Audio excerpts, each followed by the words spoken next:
The full Alphabet Secret Lair Countdown kit has been revealed. We're going to go through the cards, the financial value, and see if this was actually worth it in the end.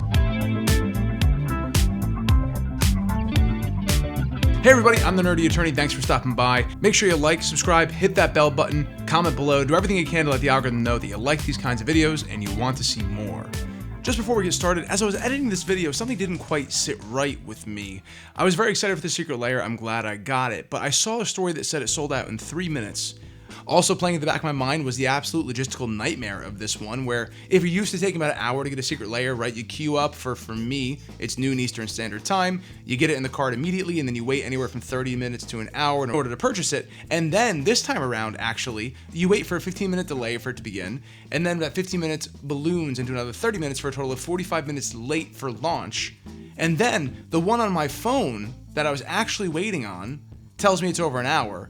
The one on my computer I opened up to try and see the Secret Lair again actually opened up to a new page right on time. I clicked add to cart and clicked go just because I thought it's always good to have more than one avenue, because sometimes I've seen them crash out and other times I've seen lines go fast, and for whatever reason this one went in quickly. I think the people who queued up initially and then got put in the delay, that waiting room to have the opportunity to wait longer on the actual line, I think their spot in line wasn't held, or at the very least was put somewhere else.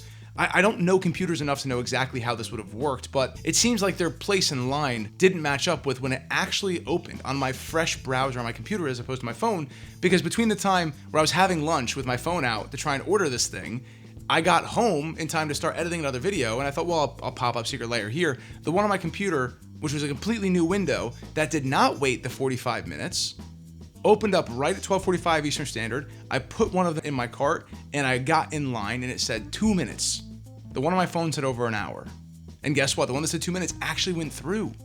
So that was a mess as well, which also makes it feel all the worse, where somebody who was late at 12:45, late to the party, got in and got it. Happened to be the same person in this example, but for sake of argument, imagine it's two different people, and the guy who had his phone out at lunch, also me, trying to get this in time, his queue of 45 minutes to even be able to get into the line didn't convert to actually an opportunity to purchase during the time in which the product was still available.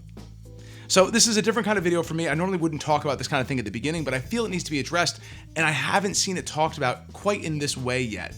Especially because this was a success financially. This has happened before, right? The mystery booster, the convention in the box, that was a really good deal because the promos alone with the Sliver Hive, the Ugin, I've actually reviewed it on this channel, is really quite good when you get the mystery booster as well, all for basically the price of a mystery booster. You get all those extra bonuses and cards, which by the way are index of mine. I love it. It's really cool. But when it sells out in 3 minutes, it just hits a little different.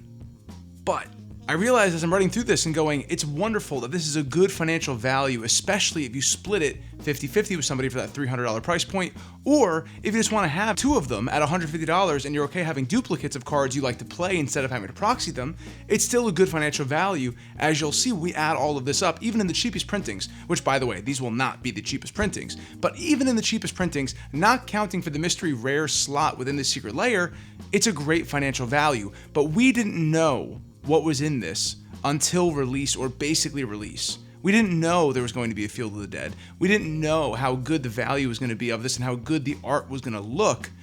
So really all it does is feed the FOMO cycle. At the end of the day, the fact that this is a really good value does make me feel good because, well, I was lucky enough to get it, but at the same time, it reaffirms the idea that, oh yeah, it's going to sell out fast, get in line, pay without thinking, because don't worry, trust us, you'll be getting your value. Well, that's not true for all Secret Lairs, and maybe on a long enough timeline, most Magic cards, especially in limited runs like this, will be worth something, but as I'm editing it, I'm realizing I'm very excited about the value, and I'm putting together what I believe to be a very useful, helpful, insightful video with a little bit of commentary, allowing people to enjoy the set a little bit, look at the art, talk about the mechanics, the selection of cards actually put in these 26 slots, being thoughtful in some circumstances, and a bit of a cop-out in others like Llanowar Elves. There is something about the idea that we had to take Wizards on faith that this was going to be valuable, and my financial analysis of the actual value within this Secret Lair set, which is a product that ostensibly and originally you knew what you were getting when you went in, either good art or good value, sometimes both, but rarely that was the case. Here it was, well, there's gonna be 26 cards, it's a countdown, so ooh, the mystery's fun, but just trust us, it'll work out. In this circumstance, I think it does work out. But I don't know if I like the lesson that teaches.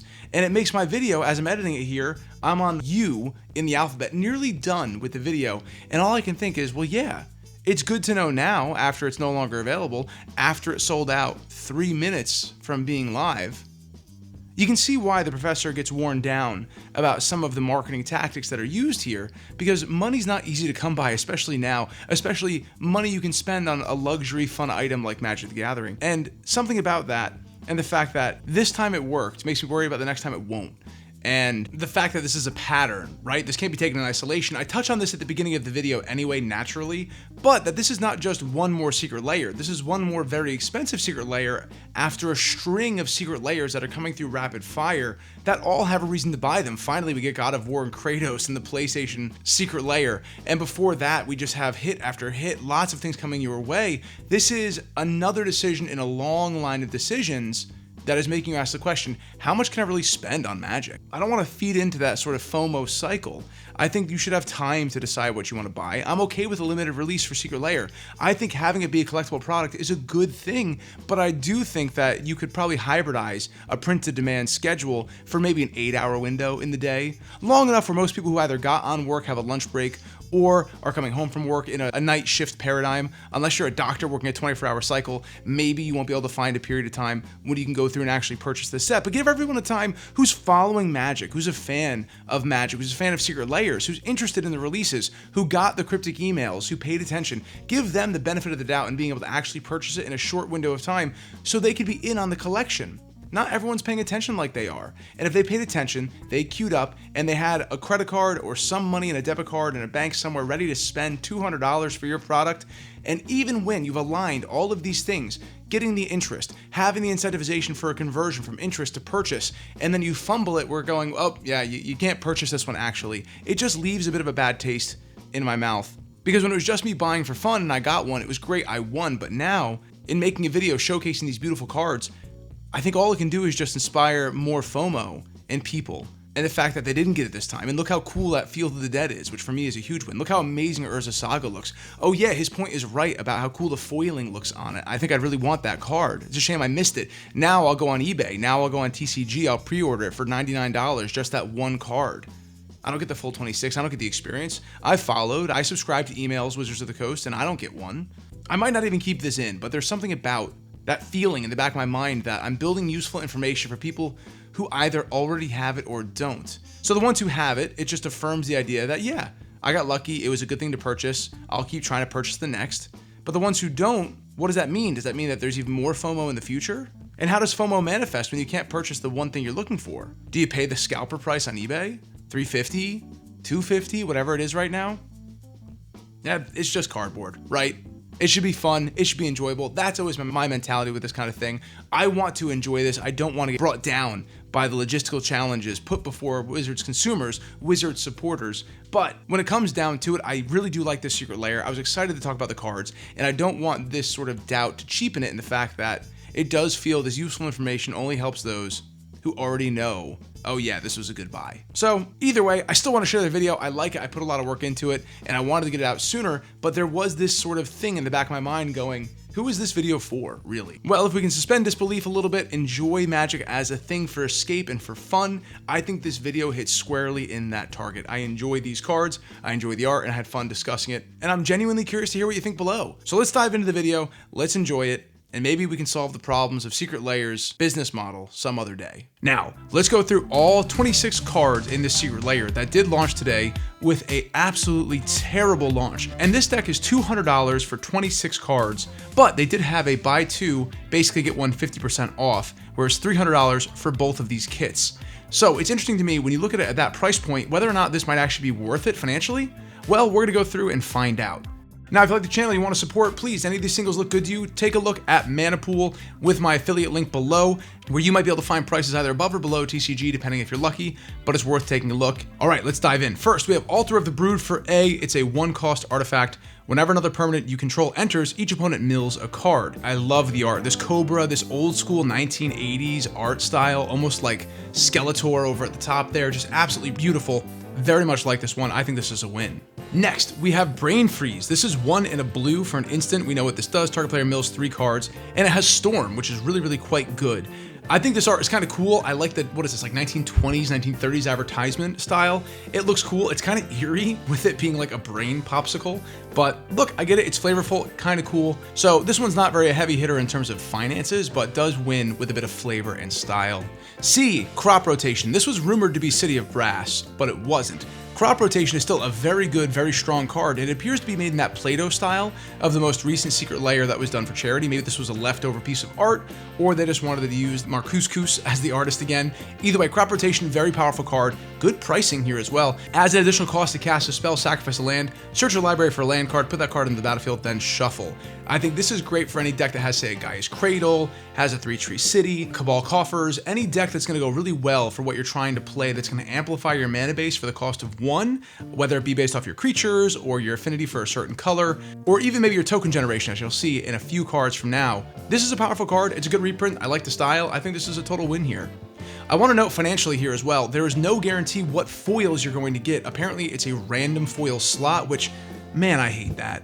It's going to make some of these card prices go through the roof, just like Urza Lord High Artificer from Mystery Booster 2. It's going to be so hard to pull these foils, but pulling cards out of Secret Lairs is just abhorrent to me. I'm okay with a bonus sheet or two, but if there's no guarantee of getting any of the certain foils from this set, it's really going to make the secondary market explode on this one, and it's certainly one worth tracking. My feeling is there's a few cards here that are going to fetch really high premiums. Next for D, we saw this one early on, Demonic Consultation. Obviously played in Commander, it's good in CDH, but I actually really like this sort of storybook art style. It reminds me of where the Wild Things are. So yeah, this is fine, and not a huge value, but a cool card and a playable card all the same. Eerie Ultimatum. I actually hate the Ultimatum cards. You have such a high pip cost on them, and their power is not that amazing. Look, this is a sorcery that costs you 3 black, 2 white, and 2 green. Return any number of permanent cards with different names from your graveyard to the battlefield. So this requires you either to have a graveyard-centric deck in blue, green, white, or have been hit with board wipe after board wipe, and this is a late game save you card. It could be a dead card in your hand from turns 1 through 8. So for me, I never really liked the Ultimatum cards. I like this art style. It's the same we've seen in the land cycle through some of the Secret Lairs. So it's a cool include for that series that's coming on through Alexander Kabazi. Now, I'm so excited about this. If you saw my Corvold video, you know one of my favorite lands is Field of the Dead. It's just value on value. This is one of my favorite cards. You can tap it for colorless, and whenever another land enters the battlefield under your control, if you control more 7 lands with different names, create a 2/2 black zombie creature token. Very, very cool. I love this land and great value. I imagine this one's going to go up in price pretty high because the last indication we had from a Field of the Dead in a Secret Lair was the Evil Dead Secret Lair, and that one is fetching a very high price. It would have paid for the entire Secret Lair itself if you bought it then. Either way, a great include, a needed reprint, and I really, really like this being included in this set. And this, along with the already spoiled Urza Saga, which we'll go into later, is making this look like a really compelling point price-wise, at even $200, but certainly at $150 per box if you get 2 of them. Let's keep going. Grey Merchant of Asphodel. This is an also very useful card, but super low value-wise. I do like this Grecian style where you have the gold falling out the back of a sack. All very good. Grey Merchant of Asphodel, what Gary does is when this creature enters, each opponent loses X life, where X is your devotion to black. You gain life equal to life lost this way. It's a 2/4. Pretty cool. I like the art, low value, high style. It's fine with me. Hymn to Torarch. This is an old card. Target player discards 2 cards at random. I think it's a little illegible, but whatever. It's easy to read what it does, but it did take me a second to realize this was Hymn to Torarch when I first looked at it. Either way, this one's fine. Not huge value-wise, but cool flavor-wise. Isochron Scepter, also a needed reprint. This is one of the ones that fetched a pretty decent value inside Mystery Booster 2. What this does is a 2-cost artifact with imprint. When this artifact enters, you may exile an instant card with mana value 2 or less from your hand, then pay 2, tap it. You can copy the exiled card. If you do, you may cast a copy without paying its mana cost. Really powerful, really broken card, and used in a lot of broken things in Commander especially, but also in Standard. So this has a really funny 1980s, early 1990s workout video vibe. I think it's hilarious. This is a total win for me. In terms of utility, it's in the sweet spot of pricing where it's not 90 cents, but it's also not unrealistic to see in a Secret Lair with 25 other cards. So this one's all right by me. Next we have Junji the Midnight Sky. This is an original Kamigawa card, I believe. Not very expensive. It's a Dragon Spirit for 3/2 black. Flying Menace. When Junji dies, choose one. Each opponent discards 2 cards and loses 2 life, or put target non-dragon creature card from a graveyard onto the battlefield under your control, you lose 2 life. I mean, look, considering it's a 5-cost, 5/5 flying menace dragon, That's a good card. Not a lot of value in it, but I do love this purple aesthetic with the moon in the background. It really captures the midnight sky. So this one's good. I think it's a totally welcome addition to the set, even though the value is not super high. We knew there'd be a few of these in there. They wouldn't make all 26 bangers. They could, but they won't. Then we got Krark Clan Ironworks. It looks like they're pulling some of the best hits out of Mystery Booster 2 and putting it in here because, again, the Krark Clan Ironworks is a really powerful artifact. It does need more reprints. We just got it in Mystery Booster 2. We get it again here. I love this Jimmy Knives art style. It's stunning. I want a playmat of this. But if you don't know what Krark Clan Ironworks does, it's a 4-drop artifact where you can sacrifice an artifact and add 2 colorless. Really, really good in a clue deck, but also treasures because you can amplify the treasure's power and then just crack one of them for the color so you can duplicate the amount of actual mana produced per treasure artifact, or you're building servos, you're building constructs. This is a really useful card. It's like an Ashnod's Altar for artifacts. I love it. This is a total win, and I'm so glad I picked up the Secret Lair seeing this card included in this amazing art style. Then we got Llanowar Elves. How many more Llanowar Elves do we need? This is, you know what it does, it's a mana dork. It is the mana dork. I think this art is pretty cool. Actually, I do like it, but I don't think we needed another Llanowar Elves. But when I thought about it, what other card for L could they use that fits Magic the Gathering, almost any formats, ethos, history, story. So I can see this being a good include and makes sense in this purchase, but again, I'm not thrilled to see it. I don't need this card. It's fine. Then we got Mural Shield of Argive, another really good card. This was Brothers War. This card used to cost a lot of money, and it's broken in any human deck. Listen to what it does. During your turn, your opponents can't cast spells or abilities of artifacts, creatures, or enchantments. And then here's the big thing. Whenever Mural attacks, create X 1/1 colorless soldier artifact creature tokens, where X is the number of soldiers you control. See, look, commanders that have to attack to do something are generally not that strong, but in casual, when I first started playing Magic again, Brothers War had come out about a year into me playing again, and I remember I put Mural inside my white-green Celestia Toxic deck with tokens, and Mural could win the game for me. But excellent card, the art is stunning. This is a total win in my mind. Then we have Narset's Reversal. Narset's Reversal is not a very expensive card, but super useful and used in a lot of strategies. This art is also very cool, kind of playing card styled. It's an instant for 2 blue, copy target instant or sorcery spell, then return it to its owner hand. You may choose new targets to that copy. Really, really cool, really useful, and if you're further along in your blue strategy and you want to duplicate your spells, this is a great way to do it. I think this card would look awesome in foil. I'd love to see how that black would shine through with the white and the blue pips. So, total win for me. It's a cheap one value-wise, but at least it looks really, really good. Next, we have Ob Nixilis the Fallen. It looks like it's straight out of the Iron Maiden Secret Lair. 3 and 2 black. Legendary creature demon, landfall. Whenever a land you control enters, you may have target player lose 3 life. If you do, put 3 +1/+1 counters on Ob Nixilis. Again, a cheap card, but man, this art is wicked. It's super, super cool, and should scratch the itch of that classic Magic the Gathering metal styling that we used to have. Really happy to see this in here, and if it's going to be a cheap card, man, does this look good. Phyrexian Altar. Speaking of Phyrexian Altar or Ashnod's Altar, this is very similar to the Krark Clan's Ironwork strategy where you can sacrifice something and get a colorless mana. However, this only produces 1 instead of 2. This is a commander staple. This is used in many style decks, and this sort of cyberpunky, futuristic, plugged-in sacrificial things for the Phyrexians is just really cool, really 1950s, futuristic, 1960s. It looks like something you'd see on the cover of like A Brave New World by Huxley or something of that nature. Just really kind of futurism horror, which is cool. Love it. Really cool card. This too, I think, would just look incredible in foil. I think another one that's going to carry a pretty high value amongst its contemporaries, Questing Beast. Again, this used to be a beast of a card. Still kind of useful. I don't play it that much anymore. 2 and 2 green, legendary creature beast, vigilance, death touch, haste. This was an example of power creep incarnate. It's a 4-cost 4/4 with vigilance, death touch, haste. It can't be blocked by creatures of power 2 or less, so you can get through any token strategies mostly unless they're pumped up or anthemed. Combat that would be dealt by creatures you control can't be prevented. Amazing. And whenever Questing Beast deals combat damage to an opponent, it deals that much damage to target planeswalker that player controls.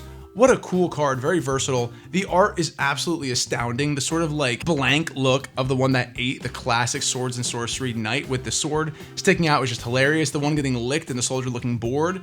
All around just excellent. I think this is a total win. I like this kind of style art. As much as I like the cool metal art, I just like that it's so stylized, so unique. It's really going to stand out on the battlefield. So yeah, this one's a win for me as well. Moderate to low value here, but I can see this one fetching 50% or so more than a basic printing for at least the time being. This is another great include from Nicky Redan from that other Secret Lair we saw previously. These cards, it was a lot of lands and artifacts, have aged very well finance-wise, and I also think style-wise. Not many things have copied it since. This is Retrofitter Foundry. It's a 1-cost artifact. Pay 3 to untap this artifact. You can pay 2, tap it, create a 1/1 servo artifact creature token. I love that. Believe it or not, would be an excellent include in my Chatterfang deck because it creates something very easily. It's colorless, so I can get it out there without worrying about being color blocked. If you read further, you can pay 1 tap, sacrifice a servo, create a 1/1 colorless Thopter artifact creature token. That means I can trigger my Chatterfang again for cheaper there. And then finally, tap, sacrifice a Thopter, create a 4/4 colorless construct artifact creature token. This is just a powerhouse of utility here. I really like it. I love the style. And I think this is one I'd actually prefer to have in non-foil, but I have seen from the previous Secret Lair from this artist, the foils, and they still look very, very good. So I think this is a win, and I think it's definitely a great include in this set. Sol Ring. Hot take here, guys. There's a lot of great Sol Ring arts out there. I do not think this is one of them. Souther Salazar, nothing against your art. I can see this is definitely stylized and unique. The watercolors is cool. There are so many incredible Sol Rings that have come out in Secret Lair and beyond that I think this is fine. I'm curious to see how it looks in person, but it's not one that I'm overly excited for. But we knew S was going to be Sol Ring. It had to be. So this is, I think, a meh for me, unfortunately. Now, welcome back to that super stylized art. This is like the Simpsons art style. It's very cool. Temple of the False God land. Tap, add 2. Activate only if you control 5 or more lands. So this is really risky. It's a dead card in your hand unless you got a Yavimaya or something similar out there that allows all lands to tap for mana. But man, does this look good. Again, another one I think would look better in non-foil than foil, but excited to see this in here. I mean, obviously no value in its printing, but that means this one I think will have a chance to fetch a higher value just because of the unique art and the fact that, frankly, I don't think very many people are going to buy this set. I think we're going to see a pretty limited singles market for these cards, which might cause the singles to go way beyond that of the Secret Lair itself. For example, I'll cite the gold foiled $99.99 all red cards with the Dragon Rage Channeler that came out. That one card is now worth almost as much as the Secret Lair because so few people bought it, and those who did liked it and don't want to sell those singles. So it's a very limited card market. Decreased supply, increased demand, price goes up. You might see that with this set. Again, nothing in here is financial advice. This is just my interest in Secret Lairs and interesting art styles and what I've seen in the past. I have no clue if this is going to go up or down. Don't make money off Magic cards. Buy them to play them or enjoy them. Let's go to the next. Here we are, Urza's Saga. When I saw this come out, I knew I was getting the Secret Lair. Even in a bad treatment of Urza's Saga, we're looking at $35 to $40 before tax and shipping to get it in hand, and it's very rare to find in card shops. So you're looking at 45 bucks right there. And back when I knew it was going to be $200, that's a fourth of the cost in one card that, by the way, love the style. This in foil, I think, is going to be the most expensive card in this set in the secondary market. Look at the way that golden crown has the really cool texturization to it in just the way it's almost like sponge painted on. That in foil, I think, is going to give a great gilded effect. Now, what does Urza's Saga do? If you don't know already, this is one of the best lands ever made, secondary to things like Gaia's Cradle or Tolarian Academy. But it's a Saga enchantment land, so when it first comes in, it enters, you can tap it for colorless right away. Second, you can pay to tap it, create a 0/0 colorless construct artifact creature token with this token gets +1/+1 for each artifact you control. Constructs are sneaky the most busted token in the game. And then finally, search your library for an artifact card with mana cost 0 or 1, put it on the battlefield, then shuffle. Now, back when we had Mana Crypt, you still wouldn't want to get that. You want to get your Sol Ring. A free Sol Ring to come out here right out of the gate, tapping for 2 is incredible. It basically deck thins you a little bit to get you your Sol Ring in 2 slots instead of 1, and is just an out of the park card. Beautiful art. And look, I hate to gush anymore about this, but once I saw this, I knew I had to get the Secret Lair, which is also why the exhaustion hits with all these Secret Lairs coming out. If this was an absolute bumble of a Secret Lair, if it stunk and there was nothing I wanted in it, it'd be so easy to pass it by. But this Urza's Saga alone, one of my top 10 cards in the entire game, man, I mean, it's like they had a target painted right on my back. I knew I had to get this one. And also why it made it easier for me to justify paying $300 to get 2 of them. So I have 2 of those lovely Urza's Sagas. And again, this is why they do it, but 2 chances at getting it to be foil. So You can see why they do this kind of stuff. It works. Even when you know what's happening, sometimes you can't resist. Next, we have Vesuva. This was one of the lands that I didn't know existed until I bought the Modern Horizons 3 Tricky Terrain deck, and I saw Vesuva was one of the includes. You may have this land enter tapped as a copy of any land on the battlefield.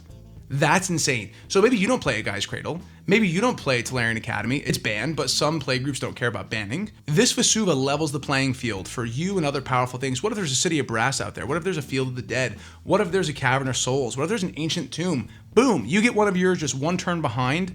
Land of 1,000 lands. The art style is gorgeous. The color is beautiful in this travel style photo. Beautiful art, amazingly powerful card. And this card was never really that expensive to begin with, but I think in this treatment, it's gonna fetch a high price. Happy to see this one in here, and I think a total win. On to the next. Wasteland. This has like a 1980s fantasy art style for a book. Wasteland. It's a good card. It's cheap. I honestly don't like this very much in terms of the styling of it, but I can get what they're going for here. You can tap it, sacrifice this land, destroy target non-basic land. Wasteland is undoubtedly a good utility land. I don't know if I'd play this in my deck versus some other treatments, but this is probably one of the biggest misses for me in the full Secret Lair. Xantia, Sleeper Agent. This costs 1, and a Rakdos, black-red, legendary creature, Phyrexian minion. It enters under the control of an opponent of your choice. Xantia attacks each of combat if able, and can attack its owner or planeswalker its owner controls. And then pay 3, Xantia's controller loses 2 life, and you draw a card, and any player may activate this ability.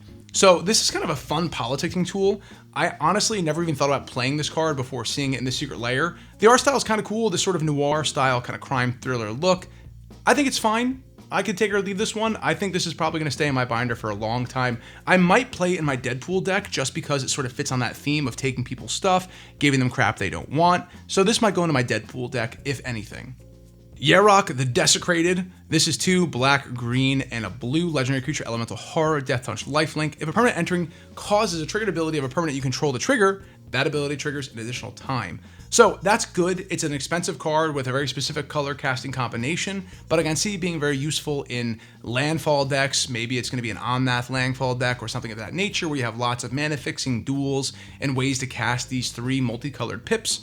But I think the art style is super cool. This thing's face kind of looks like a bunch of slivers stacked on top of itself, right? Am I crazy? But either way, a fine card, not crazy value-wise, but I think a decent include in here just for the sake of it being something unique and good to fit in a landfall archetype deck. Making sure that there's a little bit of something for everybody in these 26 cards. And then we get to the last card of the set, Zuzu the Punisher, 1 and 2 red, legendary creature, Goblin Warrior. Whenever a land enters, Zuzu deals 2 damage to that land's controller. Just an annoying little beast of a card. I think the art matches it pretty well. It's like hiding out in the corner, all goblin-y, shocking you. It's an annoying little card with kind of a fun art style. This is fine. I can see this being useful in some direct damage decks where you can amplify that direct damage, and this can become a really potent piece. So I think fine, not crazy value-wise, but whatever. It's decent in here, and I like the art style, so I'd call it a neutral card as far as I'm concerned. Now, the big question is, what are we going to get for the bonus cards in this set, if any? I do like the box this comes in. That's a plus. It looks like it's going to be a collectible box. So all in all, let's get to the review here. I think that this was better than I expected. I would have never in 1,000 years thought they would put Field of the Dead in here. I think that's an amazing include. Between Field of the Dead and Urza Saga, I'm very happy with the includes in this Secret Lair right out of the gate. I think Altar of the Brood is really cool. I think getting a new Clark Clan's Ironwork is really cool. I think a lot of the art speaks to me either in a fun or cool retro-styled way. So all in all, I think this is better than it could have been. Certainly they could have had worse, more pedestrian art in here, but I think a lot of the art has something to say. I mean, the Isochron Scepter is so random, mixed in with the Demonic Consultation art. It just has this unique flair and style to it that makes it actually feel like a collection of different styled arts as opposed to just more of the same. It's not a screenshot of Avatar slapped on a card. It's intentionally designed and thoughtful art that I appreciate. Now, the only thing holding it back for me is slam dunk is the price point. If this was $150 right out of the gate, I think this would have been an absolute slam dunk. $149.99 for 26 awesome, unique styled cards, I think would be a total win. But keep in mind, we got all the precons for either $100, $149, and now $199 for 100 cards. Now, most of them were from the list, and you maybe get 10 to 15 unique treatments, maybe some tokens splattered in. So in terms of your price conversion rate for 26 unique Secret Lair cards, $200 actually is kind of on the money price-wise, especially when you're considering that it's $257.40 for the cheapest printings of these cards, which again, these certainly will not be the cheapest. So you're getting tons of value, and the cards actually just printed at their base level, regardless of these being unique special treatments that were clearly desirable as they sold out very quickly. So there's that to consider as well. Again, not financial advice, but my guess here is that in a year, this is going to age very, very well and probably be another one of those Secret Lairs that doubles scanned in your TCG app or whatever app you use to see if the card price has gone up. Even if you got the Everyone's Invited pre-con, I'm pretty sure those scan up for around $320 to $340, and that was $200. So you almost doubled it already, and that was kind of a negatively received deck. So this one, I think, art-wise, I think is largely a win.